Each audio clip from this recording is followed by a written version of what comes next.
Crime is surging across this country. Murder rates are rising, assault rates are rising, carjacking rates are rising. Last year, 12 major American cities broke records, homicide rates. Portland, Indianapolis, Toledo, Rochester, St. Paul, Tucson, Albuquerque, Louisville, Columbus, Baton Rouge, Austin, and Philadelphia. What do those 12 cities have in common? Every single one of them is run by Democrats, all of them.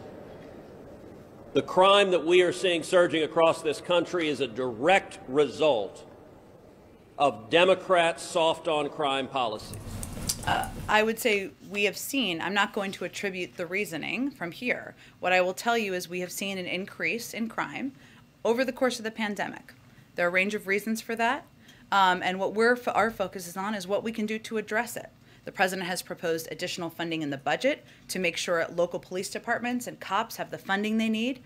We have also worked directly with police departments in areas where they are seeing the highest impact of the crime, the retail theft, which we have great concern about. That's what our focus is on currently, is action and doing what we can to make sure the funding is out there to the communities that need it the most. But I guess, what good does it do if you're going to give police departments extra money if they arrest bad guys and they bring them to jail and then they're not prosecuted, they're just right back out on the streets? I think, Peter, what our focus is on is making sure that the local leaders, the police officers and departments who know what they need for these communities have the assistance and the funding they need. And that's what we're working around the clock on. So the final one would be, just in the last week, we saw a New York Post item about a pickpocket with more than 30 arrests back out on the street. We've seen an arsonist burn down a $500,000 Christmas tree in New York City back out on the streets. Does the president think that that's good governing?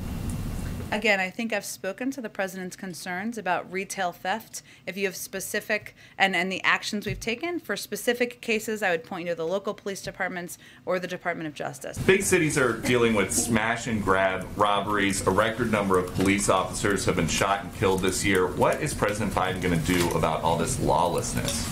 Well, Peter, I would say that, one, the president proposed additional funding in his budget over the funding that had been proposed by the prior president to increase and support local police departments, make sure we keep cops on the beat, and we ensure that local communities are working in partnership to crack down on crime and any dangers they see in their community. So that's one of the steps. We've also worked with a range of communities across the country on strike forces, as you know, something we've talked about in the past. We're continuing to implement that from the Department of Justice, but the president absolutely believes that community police forces can have an important instrumental effect in helping keep communities safe. And does the president still think that crime is up because of the pandemic?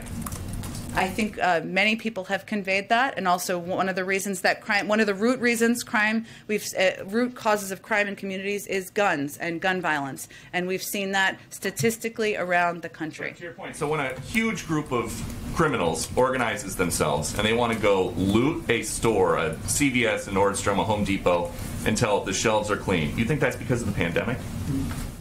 I think a root cause in a lot of communities is the pandemic, yes.